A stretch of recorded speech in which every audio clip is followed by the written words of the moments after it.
programación, sino todo lo que involucra la parte del desarrollo de software. Y en ese desarrollo tener una característica de independencia, aunque al final, cuando tú hagas la parte de la integración del software, pues obviamente los datos puedan intercambiarse de un módulo a otro módulo. Bueno, vamos a visualizar otro contenido más relacionado a arquitectura por capas.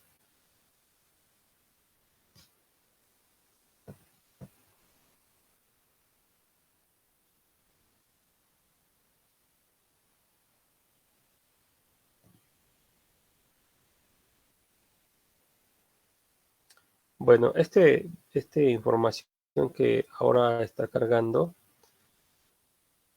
nos ayuda para entender también el siguiente concepto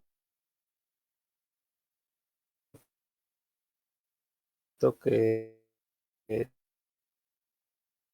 tiene que ver con la parte de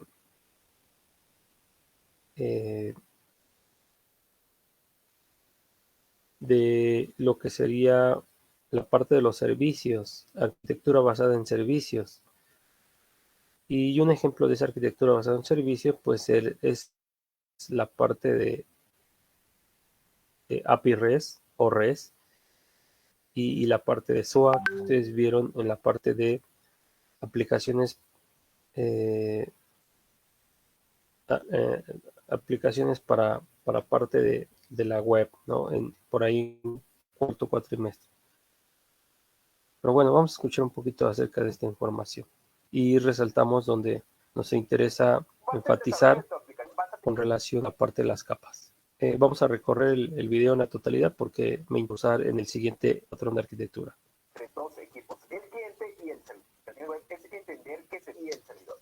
Como parte del desarrollo de tu aplicación web, vas a tener que establecer reglas de comunicación entre ambos. Cómo vas a recibir los datos, qué páginas se pueden visitar, qué métodos HTTP están disponibles, cómo se mostrarán los recursos solicitados, etc. Existen guías existentes a las que también llamamos arquitecturas, como el MVC, pero en este caso para definir cómo nos comunicamos con el servidor desde el cliente. Una de las más populares es el Representational State Transfer o REST por sus siglas en inglés. Roy Fielding introdujo este concepto en el año 2000 y cambió por completo el diseño de servicios web en general. En esta arquitectura se establecen una serie de principios que definen cómo se dará la comunicación entre los equipos. Hoy en día, los servicios web de Google, Twitter, GitHub y las aplicaciones web en general respetan estos principios para poder separar las responsabilidades del cliente con las del servidor. Como mencionaba, existen 6 limitantes que un sistema REST debe respetar. La arquitectura cliente-servidor, que es stateless. La habilidad de guardar en caché información, a lo que normalmente nos referimos como cacheability, que vendría siendo como cacheabilidad, aunque no tenga mucho sentido. Que el sistema puede estar basado en capas, que poseen una interfaz uniforme y por último que puedan extender la funcionalidad del cliente mediante el envío de código on demand. Esta última es la única limitante opcional. Vamos a abarcar cada una de estas características de manera independiente para que quede en tu biblioteca de conocimiento cómo se define si un sistema usa REST o no. Primero, la arquitectura cliente-servidor. La idea detrás de esta guía es la separación de responsabilidades entre el cliente y el servidor. Así, el cliente no se preocupa por el almacenamiento de datos y el servidor no se preocupa por la interfaz y el estado de la interfaz misma. El beneficio de estos principios es la portabilidad de elementos. La interfaz puede ser multiplataforma y evolucionar independientemente del servidor porque ambos no están conectados y son independientes. El segundo principio, el del no estado o statelessness, habla de cómo en la comunicación entre el cliente y el servidor no existe contexto, es decir, cada petición entre los dos componentes debe ser independiente y nunca dependerá de peticiones anteriores. Recuerda que como hemos visto antes, el servidor no tiene manera de identificar al cliente. Cada petición nueva, el cliente debe enviar al servidor todo lo necesario para completar esa petición y a eso lo llamamos stateless o sin estado.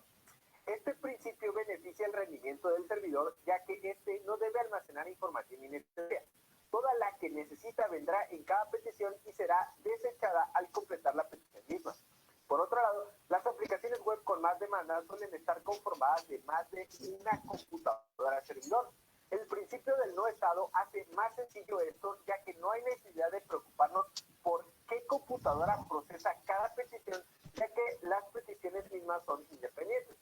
La cacheabilidad habla de la posibilidad de que algunas respuestas pueden ser almacenadas en caché, tal como hemos platicado antes.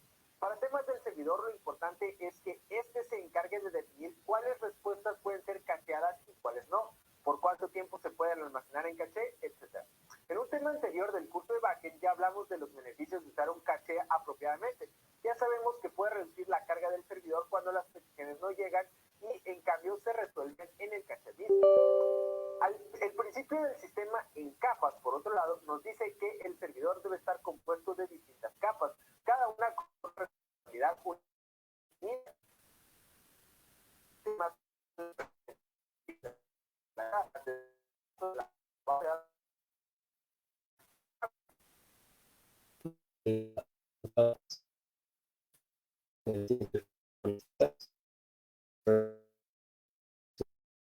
Parte de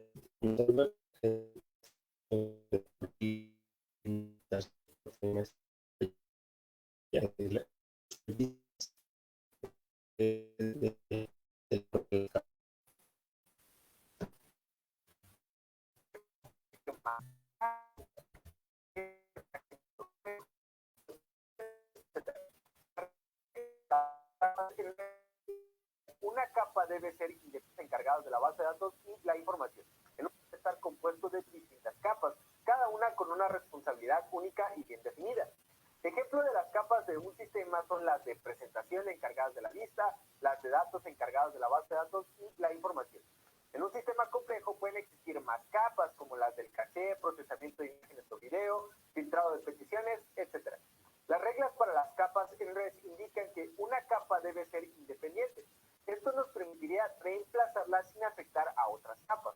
Además, debe únicamente comunicarse con las capas adyacentes. Esto quiere decir que si nuestro sistema tiene una capa de presentación, una manejadora de peticiones y una de datos en ese orden, la capa de presentación no puede directamente comunicarse con la de datos. Este es como lo que sería la parte del ciclo de vida en cascada.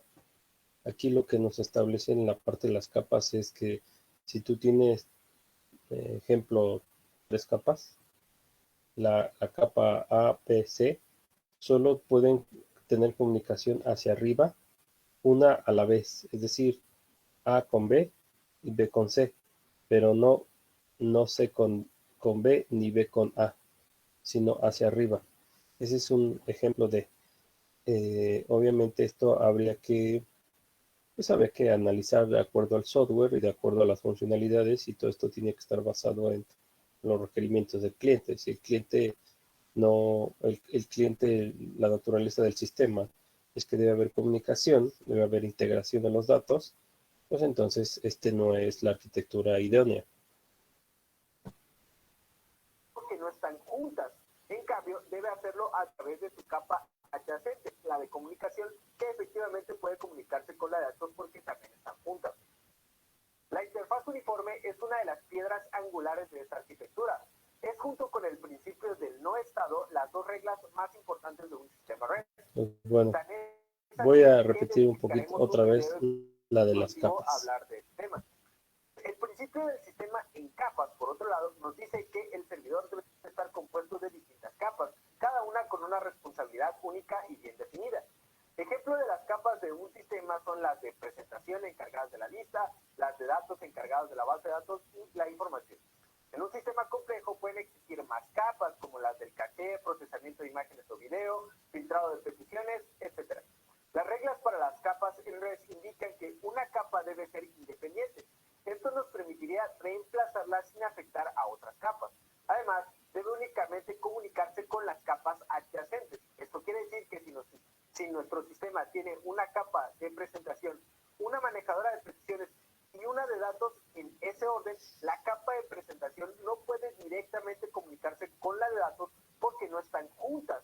En cambio, debe hacerlo a través de su capa adyacente, la de comunicación, que efectivamente puede comunicarse con la de datos porque también están juntas.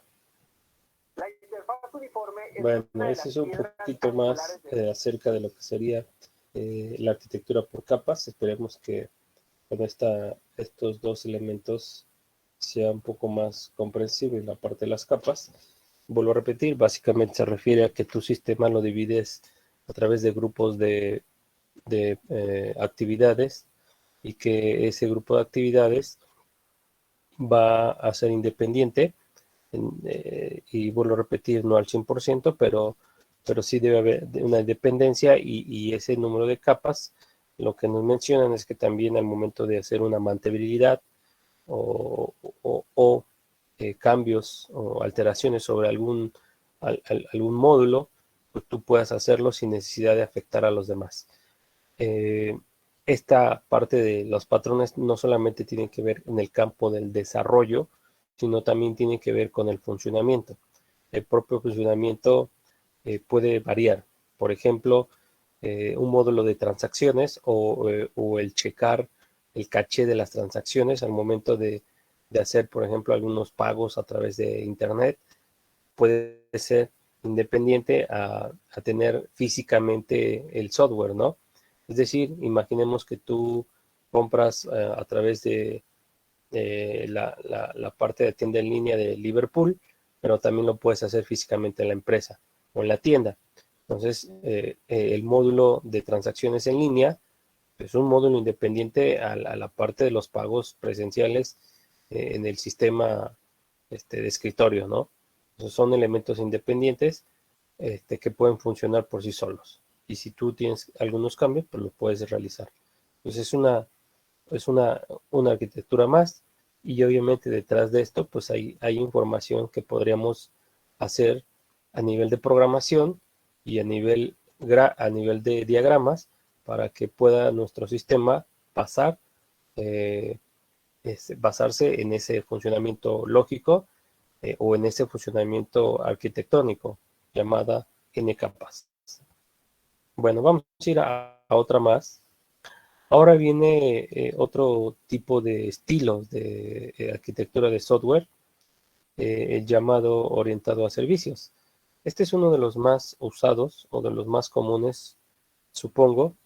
Eh, hace referencia a la materia de aplicaciones web orientado a servicios de cuarto cuatrimestre, donde ustedes les enseñaron la arquitectura basada en SWOT y la parte de lo que sería el API REST a través del uso de varios elementos. Pues la forma como se maneja esta parte de arquitectura, pues es la conocida como orientada a servicios. Es decir, si tú tienes, por ejemplo, un sistema donde tienes un e-commerce, imaginemos que tu sistema es de una venta de membresías a través de un club de gimnasios, una cadena de gimnasios, y entonces desarrollas el site pues para la gestión de las membresías, los horarios, etcétera, etcétera, pero también necesitas consumir un servicio externo, por ejemplo, una geolocalización con relación a alguna sucursal de un gimnasio. Es decir, que el usuario puede entrar a su aplicación móvil y testear en qué lugar geográficamente de la ciudad de Puebla o otra ciudad puede acceder a lo que sería un gimnasio y bueno, a través de, por ejemplo, el consumo de Google Maps. Por ejemplo, si él requiere hacer, por ejemplo, una renovación de su membresía o, por ejemplo, él requiere de adquirir una membresía, pues puede probablemente tu site consumir el servicio de PayPay a través de un servicio externo y entonces consumirlo. Esta parte sé que ya lo entendemos muy bien, sin embargo, recuerden que el uso de los servicios web se basan en que tú no te interesa o tú no desarrollas la parte de Google Maps, tú solamente pasas parámetros o pasas datos o recibes datos y los muestras a pantalla. Todo ese módulo de Google o de Gmail o de el servicio o web que consumas, pues tú no lo desarrollas, ni tampoco consumes todo lo que es la plataforma de Google, sino solamente consumes una parte de Google, que por ejemplo sería Google Maps. Entonces, esto es un ejemplo claro del uso de una arquitectura basada en servicios, donde no utilizas todo, solo utilizas una parte y esa parte la adaptas a lo que sería eh, a plataforma, tu software, tu aplicación. Bueno, para esto vamos a indagar un poquito más en esta información basada en otro estilo más de arquitectura. Ya con esto que vamos viendo, pues ya vas viendo cuál podría aplicar a tu sistema. Ahora probablemente a lo mejor sería uno y sería a lo mejor el de microservicios, por ejemplo, pero pues probablemente en un futuro tú podrías utilizar pues más de uno, ¿no? Hablando ya en la parte profesional. La arquitectura de software es todo un mundo, realmente es una área muy, muy extensa. Vuelvo a repetir, para mí es el 90% del éxito de la creación de un software en cualquier tipo. Y ese 10% implica pues la parte de la ejecución que tiene que ver con la programación. Pero bueno, vamos a escuchar un poquito de la arquitectura basada en servicios. Ejemplo, uso de SOA.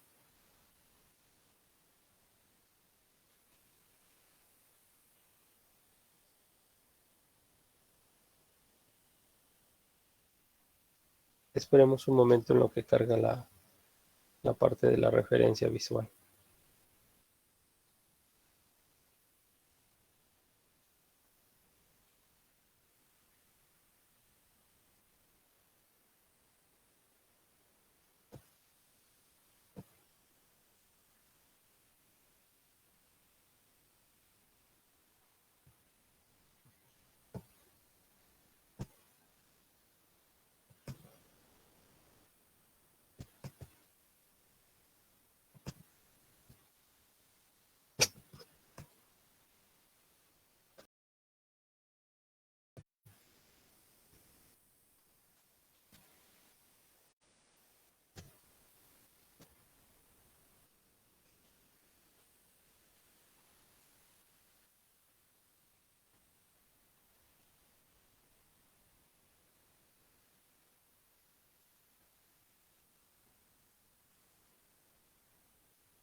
Los proyectos de negocio que triunfan son aquellos que logran crear.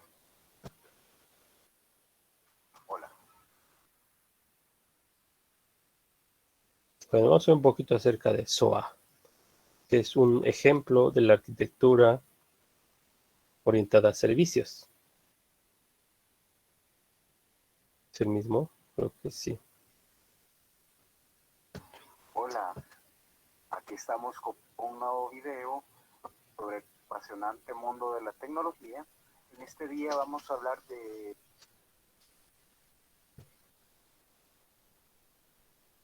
un tema llamado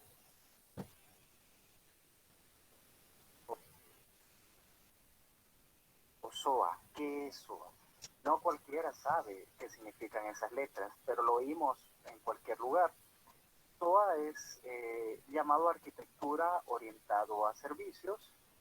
Es una nueva generación de sistemas, es lo que vamos a ver ahora, en el cual brinda servicios, como su propio nombre dice, brinda servicio y soporte a los usuarios de una aplicación determinada. Ahora, en realidad SOA es un nuevo estándar. No hay empresa grande que no utilice SOA. Así sencilla. No hay empresa grande que no utilice SOA. Porque a la medida en que las empresas van creciendo, van necesitando más servicios, van necesitando más aplicaciones, lo cual requiere contar con la mayor integración posible. Y ahí es donde viene SOA, en la parte de la integración. Ahora, antes de existir SOA, ¿cómo funcionaban los sistemas? Bueno, antes lo que se hacían en las empresas es que cada aplicación era un todo en uno. O sea, tenía sus pantallas de presentación, lo que el usuario ve. También en la misma aplicación iban las funciones, iba el funcionamiento de la lógica de la empresa, las fórmulas, todo iba dentro de la aplicación, y al final el acceso a la base de datos. Todo esto iba en la misma aplicación. Eso significaba que cuando habían varias aplicaciones, cuando la empresa iba creciendo, se iban creando nuevos sistemas, y si necesitaban las mismas funciones de otra aplicación que ya hizo, se tenía que agregar en esa aplicación también. Entonces, al final teníamos un montón de aplicaciones con el mismo código dentro de cada una, pero de forma independiente. O sea, eran como islas entre sí. No había como una comunicación, una interacción entre ellas. Con la llegada de SOA, los servicios permiten separar las aplicaciones de lo que es sus pantallas, su lógica del negocio y sus bases de datos. Permiten hacer esta separación, lo cual permite que haya una única fuente de datos, una única fuente de donde se encuentran los servicios, y existen aplicaciones más livianas, podemos decirlo. Y las aplicaciones acceden a un servicio compartido, un servicio donde todas las aplicaciones acceden a él y consumen la información. De esta manera optimizamos tiempo, evitamos la duplicación del código, evitamos las molestias del área de negocio, e incluso las molestias en los usuarios. Porque imaginémonos se agregue una nueva función. Si se agrega una nueva función, se tendrían que agregar cada una de las aplicaciones, y eso es el tiempo que nos estaría comiendo a largo plazo. Ahora, también nos permite reducir costos, entre uno de tantos beneficios que trae el SOA, y también la integración de los servicios. Pongamos un ejemplo para dejarlo un poquito más claro.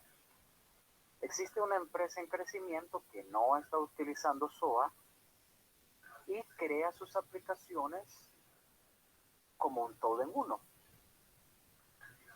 Conforme vayan creciendo la empresa, si existe un nuevo producto, va a tener que agregar ese nuevo producto en cada una de las aplicaciones existentes. Y ahí vienen los problemas que hablamos, ¿verdad? De duplicidad de la información, de un tiempo extra, de que son inflexibles, etc. Si la empresa adquiere SOA, lo que habría es que se integrarían los sistemas entre sí, porque la parte que se comparte entre todas las aplicaciones se subiría a un servicio, se subiría como un servicio en la nube, y todas las aplicaciones accederían a ese servicio. De esa manera, solo una vez se tiene que desarrollar el funcionamiento de ese servicio y se comparten entre varias. Se reduciría el esfuerzo, se reutilizan los servicios y todos contentos. Solo de esa manera es que existen sistemas escalables. O sea, entre más grande crezca la empresa, lógicamente va a haber más sistemas, más bases de datos, más servicios. También va a ser más fácil y más factible SOA para la gente. Espero que de alguna manera te haya ayudado. Estaba yo refrescando los conocimientos y me pareció un tema interesante para hablarlo contigo. Bueno, ese es un ejemplo de cómo es la parte del SOA. La última parte es la que me llama la atención, que tiene que ver con esa parte donde tú integras un módulo, y a partir de ese módulo puedes acceder por otros módulos más, no necesariamente desarrollándolo, sino solamente accediendo. Esto puede ser de forma interna o podría ser de forma externa, como el consumo de servicios.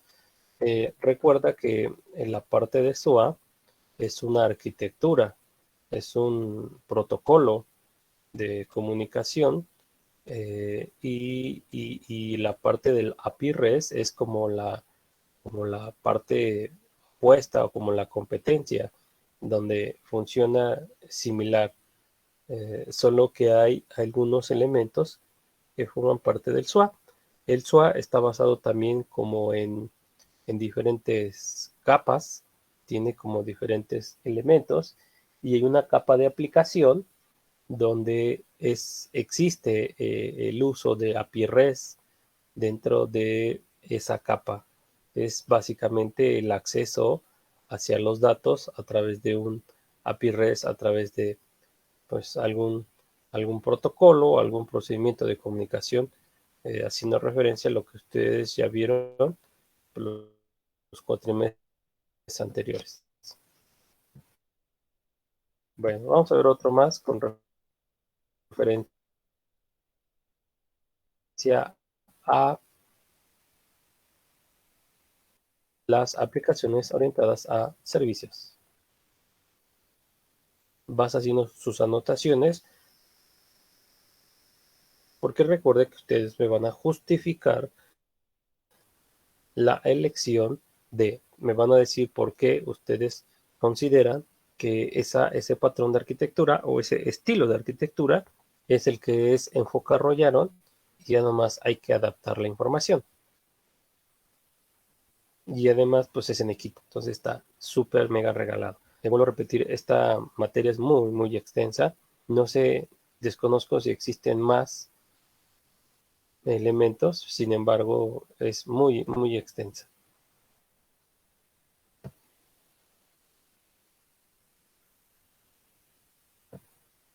Bueno, ahora vamos a indagar un poquito más en SOA. Vamos a ver qué podemos rescatar adicional a lo que hemos visto y hemos dicho con relación al SOA. Esperamos un momento en lo que carga la información visual.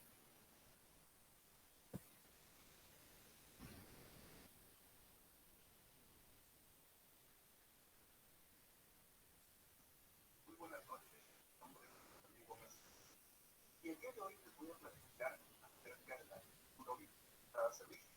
Para poderles explicar esto, inicialmente me gustaría citar el concepto de arquitectura. Para ello, me voy a tomar justamente para poder conocer la definición de arquitectura y entonces poder empezar a abordar los temas relevantes e importantes acerca de cómo nosotros podemos utilizar una arquitectura orientada a servicios.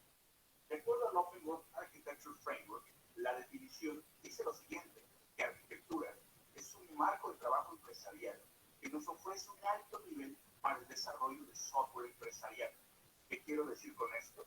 Que por medio de la arquitectura establecemos los mecanismos y los métodos para realizar optimización, para trabajar procesos, para trabajar servicios. Bien, ahora hablemos acerca de la arquitectura orientada a servicios. Para hablar acerca de la arquitectura orientada a servicios, quiero citar otra fuente también, que está justamente desarrollada y está justamente contemplada para poder platicar referente acerca del concepto. ¿Qué cosa es SOA? De manera inicial, SOA se define como Service Oriented Architecture.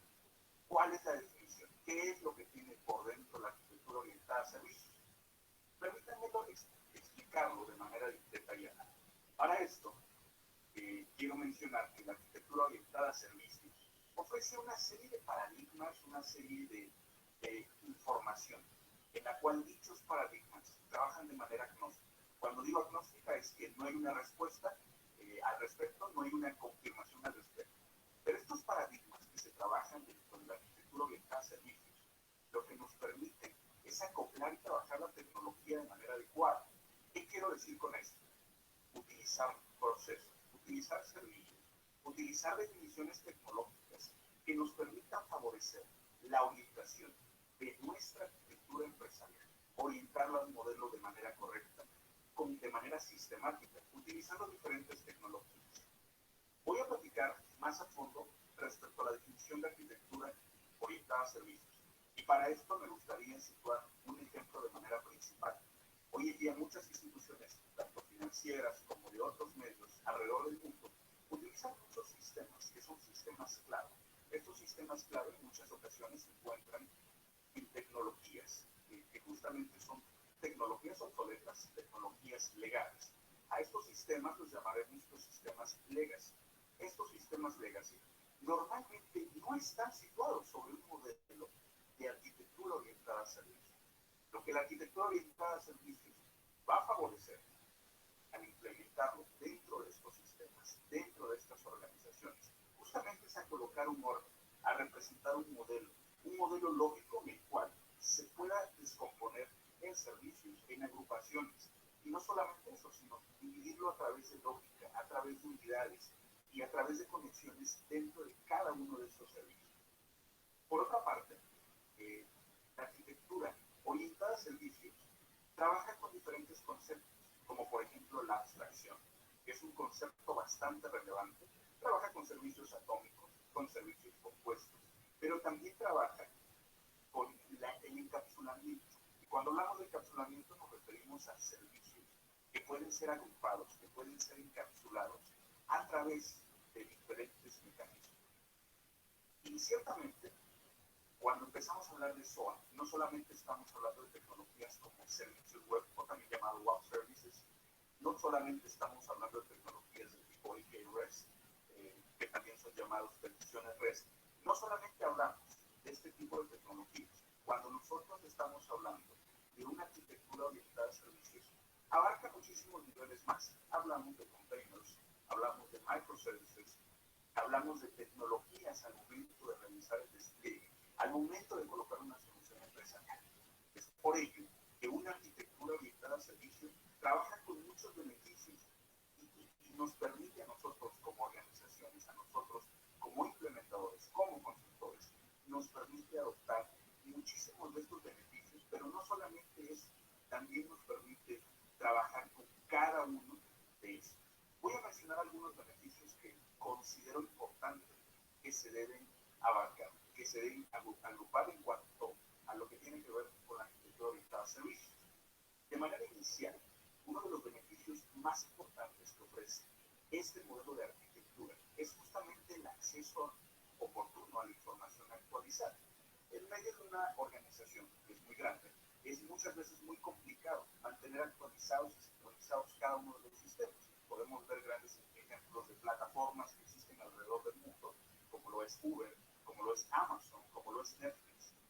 Todas estas plataformas utilizan un modelo de arquitectura orientado a servicios que les permite mantenerse actualizados, que permite que podamos tener un acceso fácil tanto en un tipo de dispositivo como en otro tipo de dispositivo, mantener actualizada nuestra información, mantenerla actualizada. Por otra parte, la arquitectura orientada a servicios fomenta la mejora de las relaciones comerciales. Ese es un aspecto muy importante dentro de lo que cabe a la negociación, a la comercialización, a la adquisición de nuevos productos. ¿Qué quiero decir con esto? Justamente la arquitectura orientada a servicios fomenta la mejora en el sentido de comercialización, la distribución. ¿Por qué razón? Porque de esta forma puedo orientar mis esfuerzos a mi negocio, a la producción, a enriquecer cada vez más las áreas de oportunidad que tengo y no tomarle tanta importancia, no derivarme tanto, realizar micromanejo de las pequeñas áreas de tecnologías de información que simplemente no van a aportar y no van a generar un valor agregado para la institución.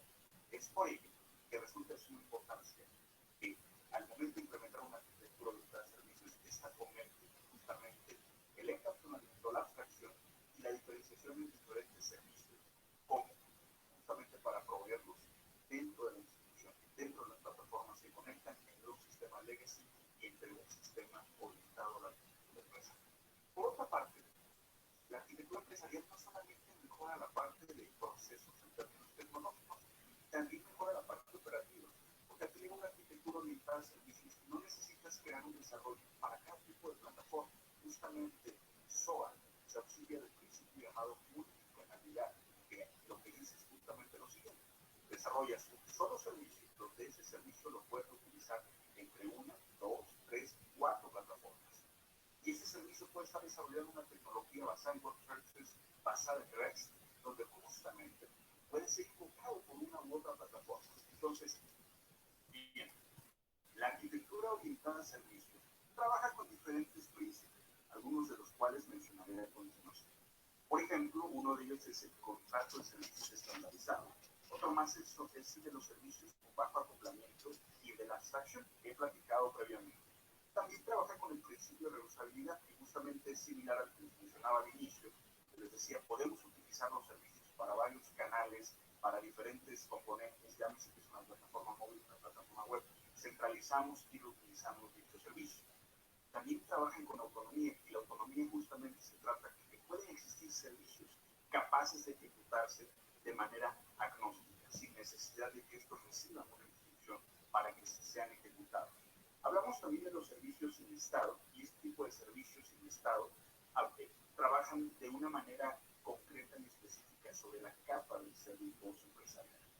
Servicios con capacidad de autodescubrimiento, también llamados servicios con capacidad de auto-discover, que permiten justamente tener capacidad de análisis, capacidad de revisión sobre los sistemas y procesos empresariales actuales. También la parte de composición, la parte de interoperabilidad, que son aspectos relevantes y principios fundamentales. Un ejemplo claro de la adopción de un mecanismo de arquitectura orientada a servicios es justamente, por ejemplo, la implantación de un Enterprise Service Bus. Voy a explicarlo. La implantación de un Enterprise Service Bus permite ser un mecanismo central de interconexión entre los diferentes sistemas que existen, llámense sistemas legados o sistemas, canales digitales, una plataforma mobile, una plataforma web. Este tipo de Enterprise Service Bus lo que permiten es establecer un mecanismo central. Estos mecanismos, también conocidos este elemento como ESB, lo que permite es que todos los componentes, que todas las plataformas hablen de manera central, con un mecanismo que les permita llegar a una base de datos, a un componente que responde a peticiones legadas de sistemas legales. Uno de los aspectos relevantes dentro de este tipo de integraciones es que existe justamente la reutilización de servicios, que podemos reutilizar servicios y no necesariamente crear nuevos desarrollos, nuevas aplicaciones, cada que nosotros tengamos que invocar el mismo mecanismo o el mismo método. Entonces, por una parte. Por otra parte, también el uso de un modelo centralizado me permite aprovechar al máximo el uso de soluciones, el uso de protocolos tales como web services, tales como API REST, donde justamente yo puedo hacer invocaciones hacia un sistema. Entonces eso es un poquito de la información acerca de arquitectura orientada a servicios. Recuerden, esto indaga lo que ustedes ya conocen como API REST, a través del acceso a servicios en línea. Y bueno, la parte de la arquitectura pues está clasificada dentro de las arquitecturas orientadas a servicio. La forma lógica de cómo funcionan, cómo se establecen, es esta parte. Obviamente, para hacer esto hay dos elementos técnicos. Uno es los planos que establezcan cómo va a funcionar, y la otra es la parte de la ejecución, que tiene que ver con la programación para poder acceder a esos servicios a través de un SUA o a través de una API REST o otros. Bueno, con esto llegamos al siguiente elemento. Vamos a ver ahora microkernels. Vamos a ver cuáles son los servicios basados en microkernels.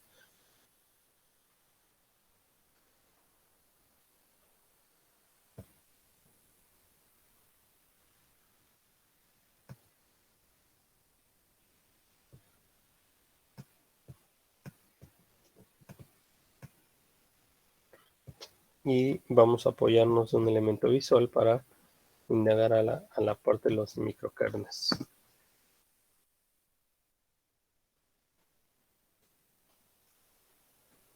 Esta parte de microkernels es algo similar a los basados en servicios, solo con algunas peculiaridades específicas.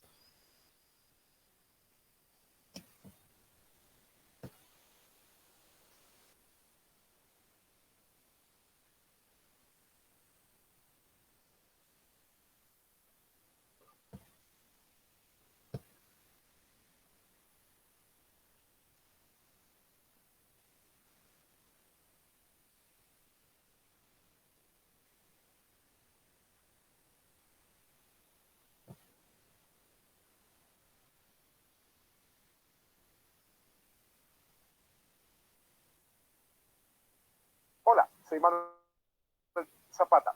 ¿Te has preguntado alguna vez cómo hacen aplicaciones como Visual Studio Code o como Eclipse para que tú puedas instalar? Y bueno, este concepto de microkernels también viene basado en lo que sería la parte de los sistemas operativos, en el corazón, en el núcleo del sistema operativo. Sobre estas herramientas y funcionan de las mismas maravillas. Bueno, te cuento que lo que hay detrás es algo que se llama arquitectura microkernel o arquitectura por plugins. En este video te voy a contar exactamente cómo funciona ese patrón de arquitectura y cómo lo puedes empezar a incorporar en tus aplicaciones. Antes de saltar al video, quiero invitarte a que te suscribas a mi canal, dale clic al botoncito rojo y dale también a la campana para que te pueda avisar cada vez que publique nuevos videos. Vamos entonces con el patrón microkernel.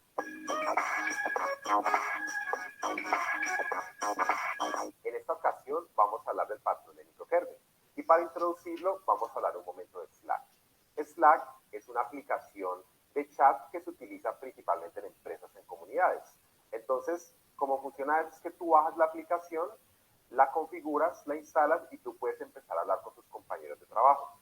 Y la aplicación tiene una funcionalidad básica que es intercambiar información. Tú puedes enviar mensajes de texto, puedes enviar imágenes, puedes hacer también videollamadas o solo llamadas de audio, y ese es como el núcleo de la aplicación. Sin embargo, la parte más interesante de Slack es que tú puedes adaptarla a las necesidades de tu empresa, y eso lo haces a través de plugins o aplicaciones, como ellos lo llaman. Entonces, tú tienes la aplicación, tienes ese sistema, y luego sobre ese sistema tú instalas aplicaciones que te sirven para extender la funcionalidad. Por ejemplo, si tú quieres ser capaz de enviar GIF por la aplicación, puedes instalar un plugin para eso. Si tú quieres, por ejemplo, que se integre, no sé, con Twitter y que cada vez que envíes el enlace de un tweet se muestre como una previsualización, esto lo puedes instalar. Hemos visto un ejemplo de una aplicación empresarial que utiliza el patrón de microkernel. Entonces, a continuación vamos a proceder a explicarlo.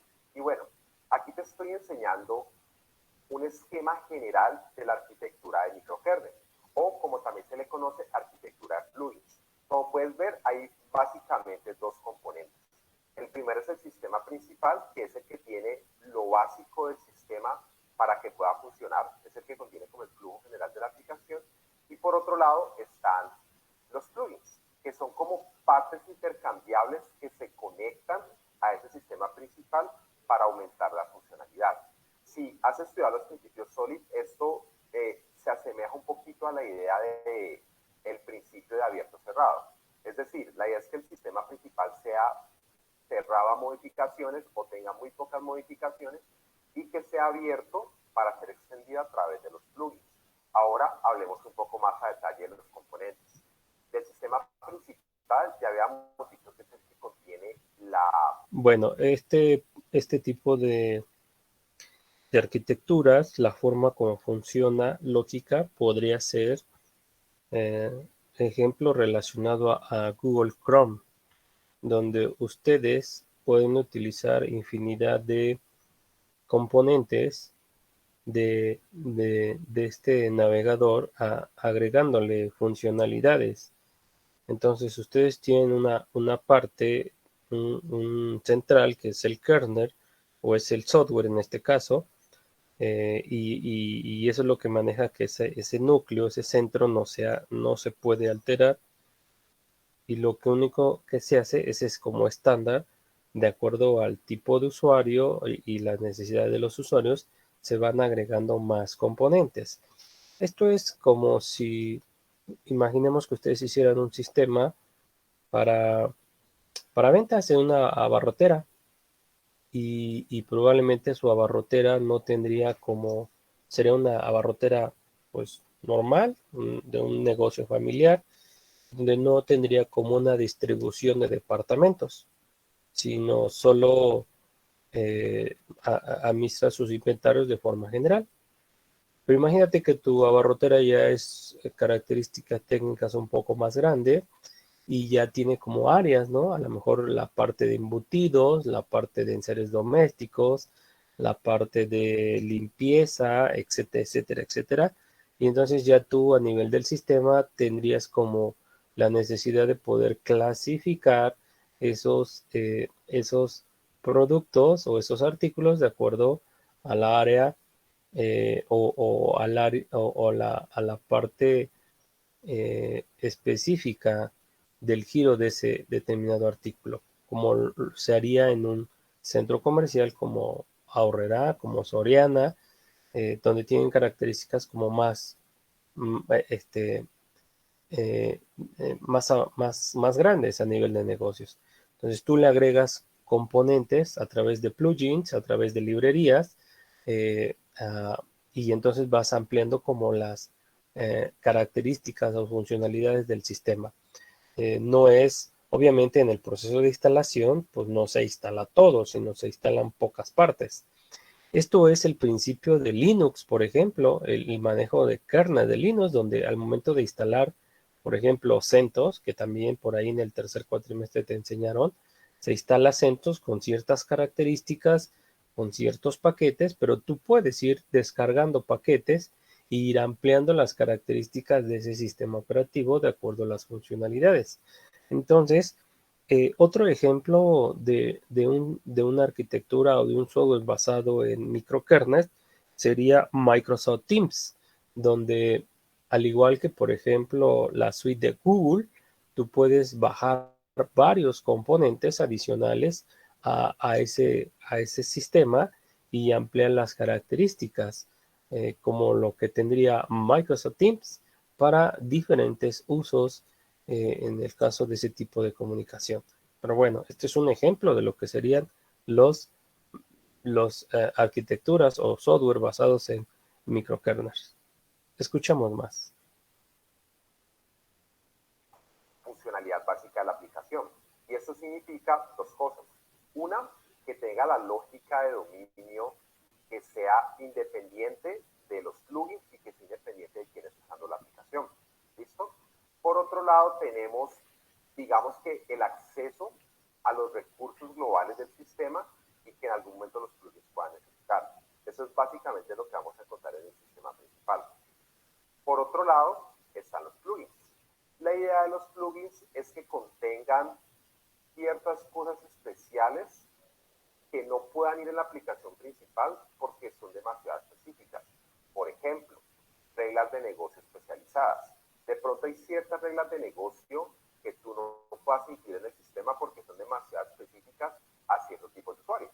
Entonces, con estos tipos de usuarios, ellos podrían instalar un plugin que supla esa lógica de negocio especial que ellos necesitan. Por otro lado, estos plugins pueden tener también procesamiento complejo.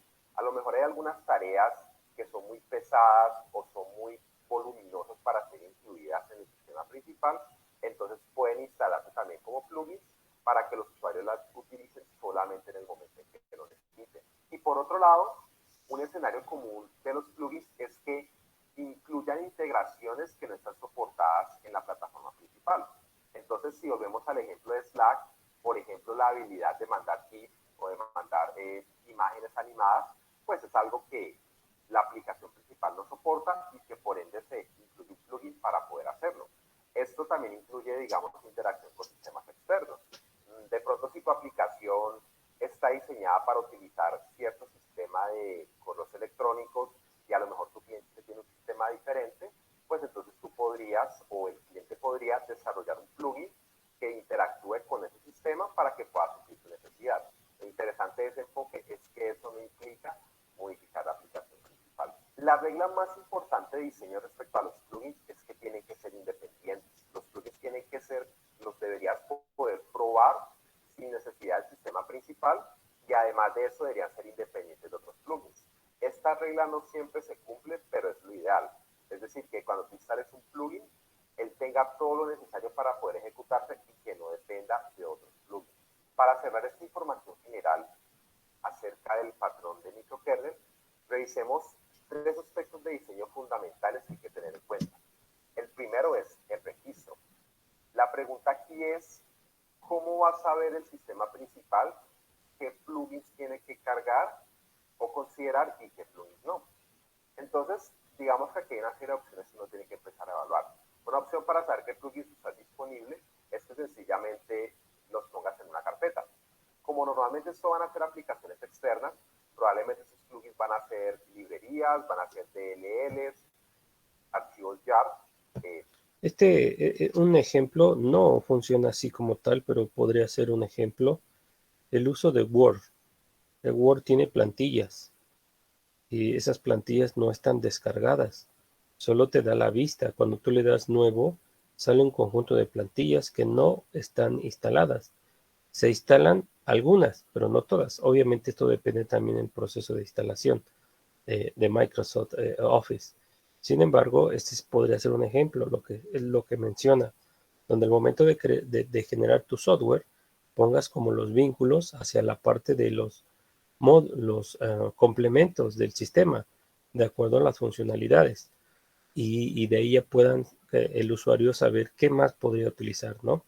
Esto sucede, o este es importante porque algunos sistemas, cuando se desarrollan, se presentan todos los módulos, todos los componentes, pero realmente el usuario final no utiliza todo. Esto hace que los sistemas se amolden o se construyan justo a la medida, pero que también pueda ampliar características, ¿no?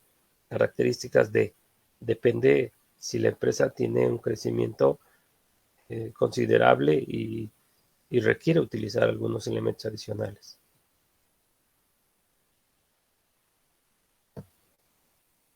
O dependiendo de la tecnología, el sistema de paquetes que se esté utilizando, la idea sería entonces poner esos plugins en una ubicación y que sencillamente la aplicación principal los tome de ahí y los incluya dentro del sistema. Esa es una opción. La otra es entrar archivos de configuración. A lo mejor puedes tener archivos de configuración que se modifiquen indicando qué plugins tiene que cargarse para depender de cierto escenario.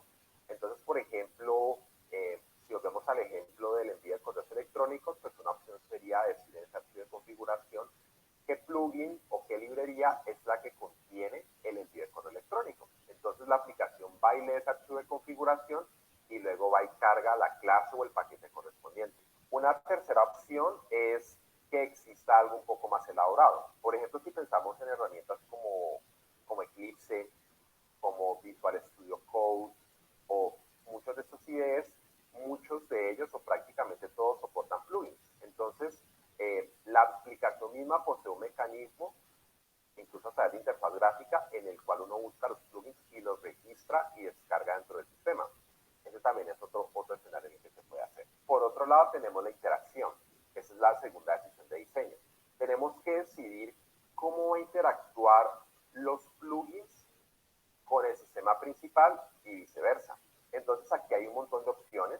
Puede ser por eventos, puede ser invocando directamente los objetos, puede ser incluso que esos plugins corran en servidores diferentes, entonces uno utilice estándares como REST o SOAP para poder intercambiar estos mensajes, pero es muy importante que cuando estemos diseñando la arquitectura establezcamos cómo va a ser el intercambio de comunicación. Los contratos. Bueno, es un poquito del mundo de los microkernels, no lo olvides, es una parte de un software central que a partir de ahí se pueden consumir o se puede dar acceso a más componentes de acuerdo a la funcionalidad que se requiera. Y la parte de como la forma correcta es darles a los usuarios una forma de cómo acceder a esos plugins, porque los usuarios pues no podrían como conocer qué más hay dentro de la parte de, por ejemplo, en el caso del Google Chrome, pues hay muchos, pero pues igual y muchos de nosotros no sabemos qué más elementos existen, ¿no? Adicionales a la parte de. Pero bueno, ese es un ejemplo de un patrón de arquitectura. Vuelvo a repetir, hay elementos a nivel de planos y hay elementos a nivel de software que se tendrían específicamente en programación que trabajar para que podamos tener una arquitectura basada en microkernels. Bueno, ¿qué más tenemos? Siguiendo con la información, vamos a la parte de serverless.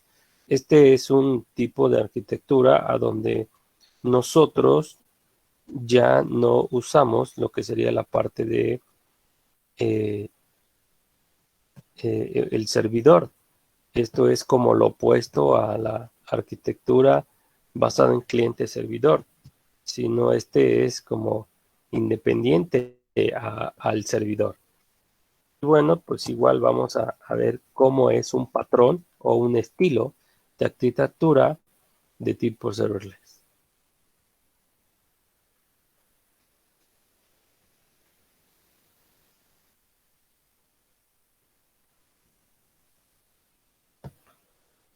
Maestría en ciberseguridad.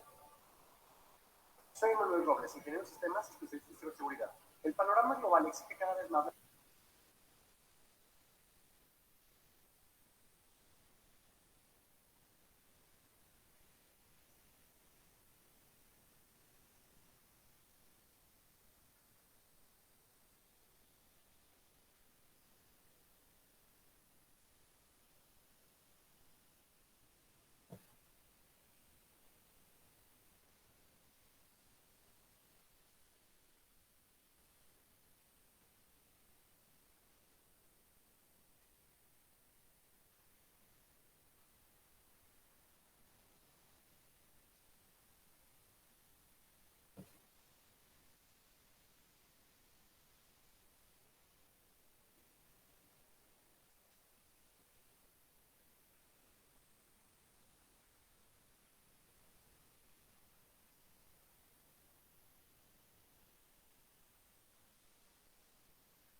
En 2012, Ken Fromm escribió un post que se titulaba Why the Future of Software and Apps is Serverless, o ¿Por qué el futuro del software y las aplicaciones es serverless?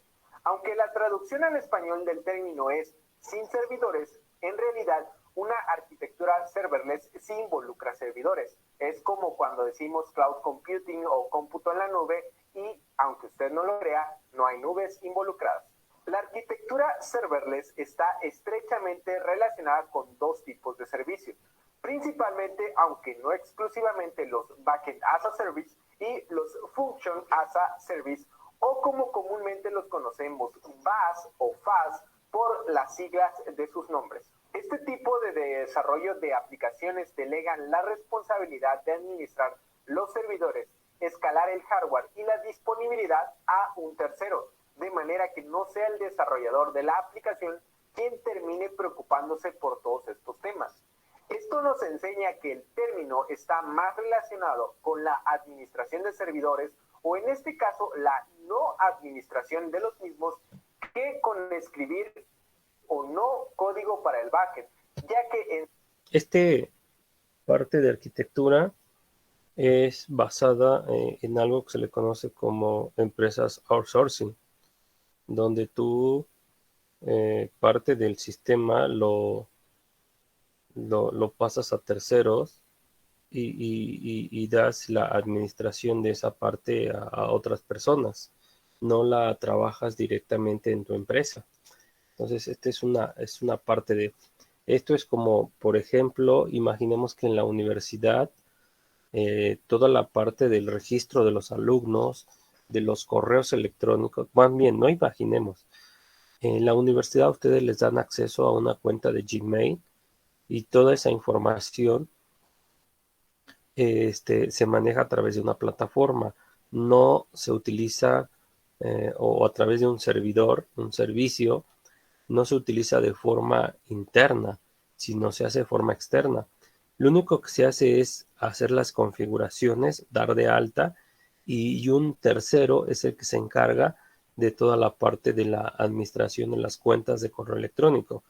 Es decir, en la universidad no existe un correo, no existe un servidor físicamente que lleve el control o el manejo del servidor de correo electrónico, porque eso se se terceriza y se pasa a la empresa de Jinmei que ofrece el servicio y pues da el acceso hacia todos los usuarios a través de sus cuentas de correo electrónico. Este es un ejemplo claro de un sistema basado en serverless.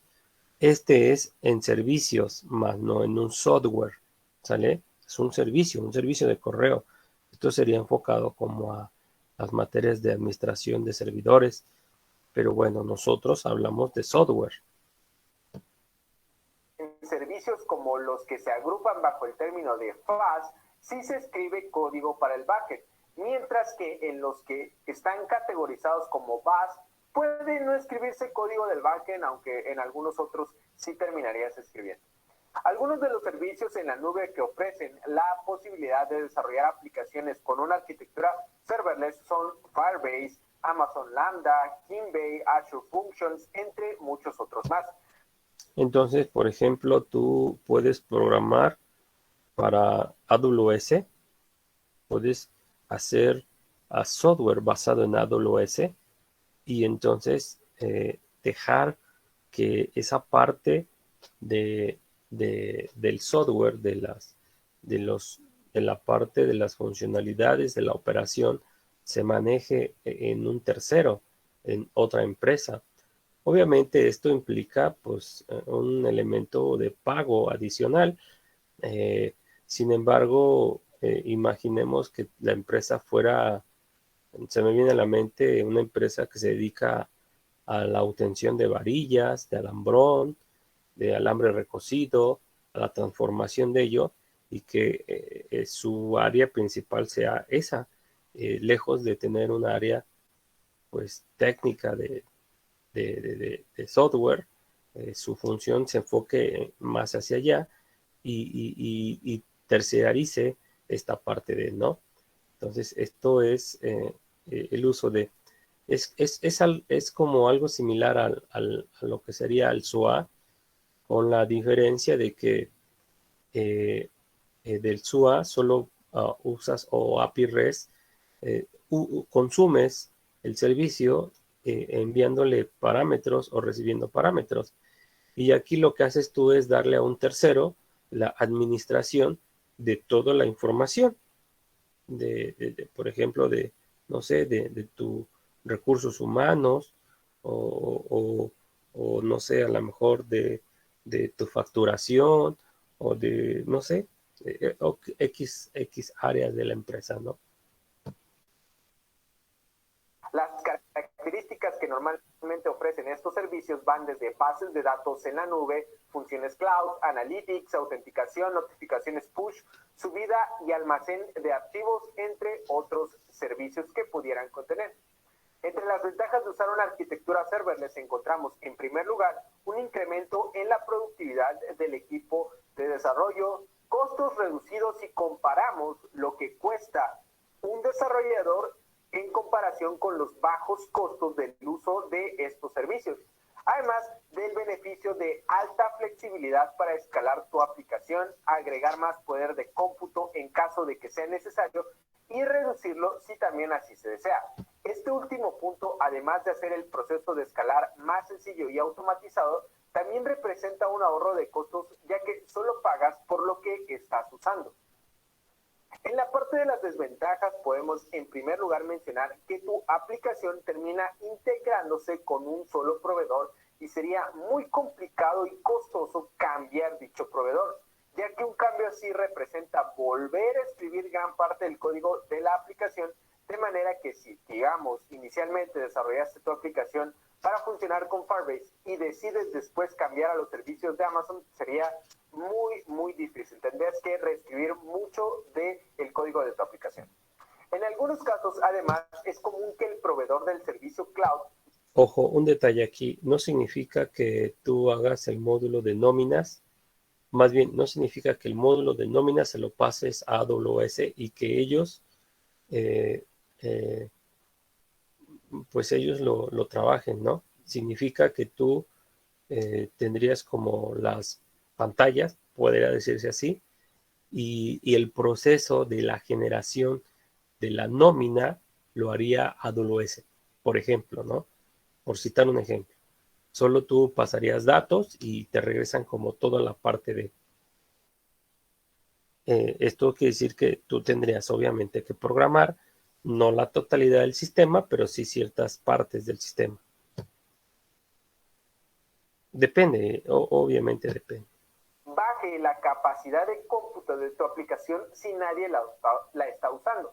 En estos casos, los pocos visitantes pueden sufrir de problemas de rendimiento porque cuando intentan ingresar a tu aplicación, el proveedor primero debe de restablecer el poder de cómputo y luego dar respuesta a la petición, lo que eventualmente se traduce en problemas de rendimiento.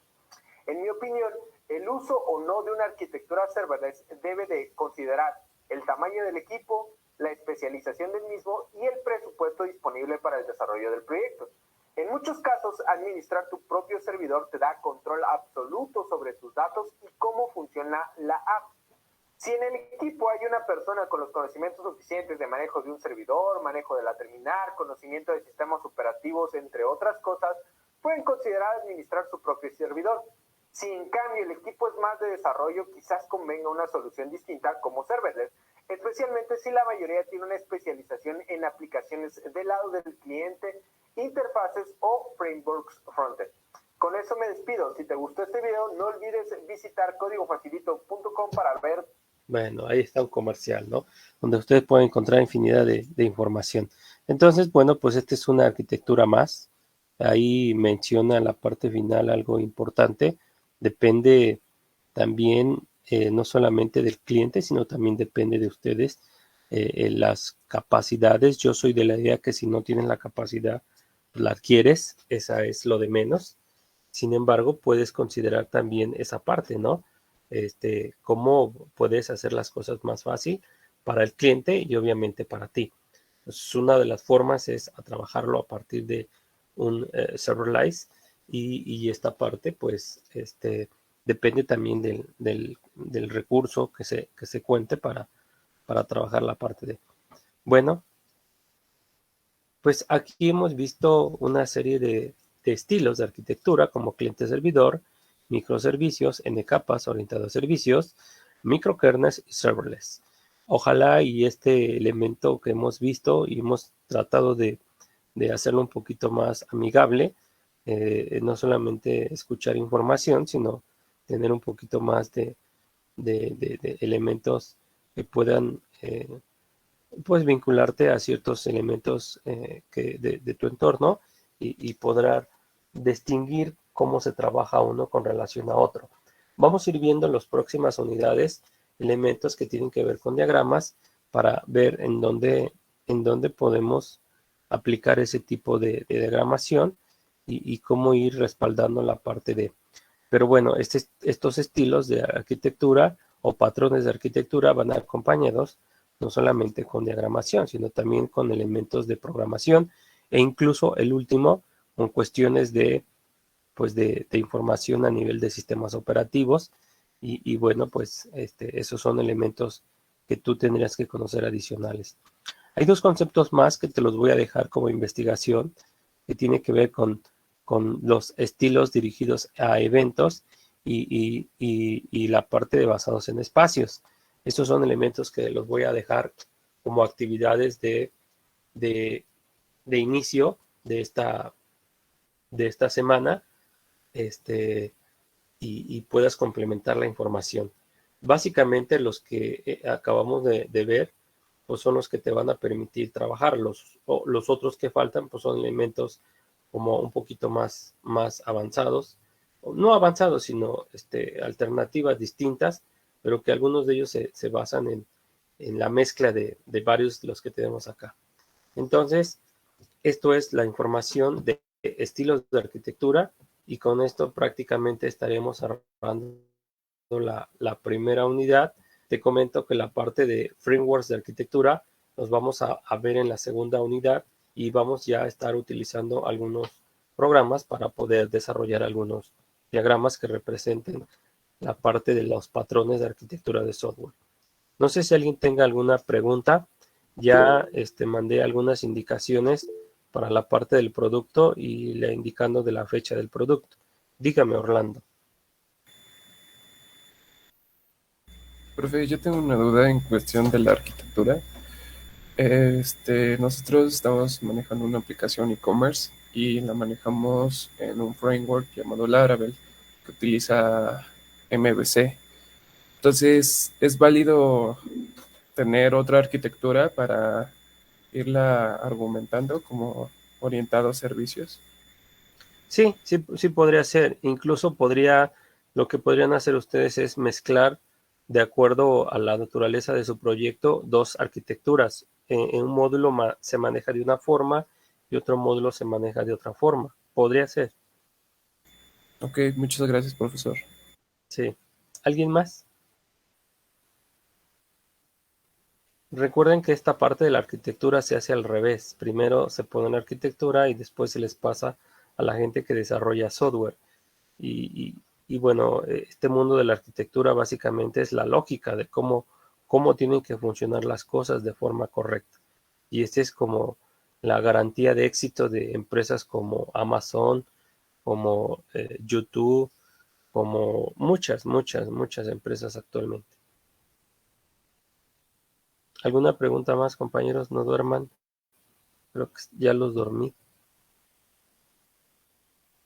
Bueno, entonces, pues estamos en contacto. Vamos a nuestra siguiente actividad. Ustedes continúan con sus sesiones. Cuídense mucho, nos vemos pronto, estamos en contacto. Adiós. Hasta Nos luego, vemos, Hasta profe. luego. profesor. Buen día. Hasta luego, Profe. profe. Profe, Hasta luego. Adiós, adiós. profe. Diga. Disculpe, ¿puedo platicar con usted 5 minutos?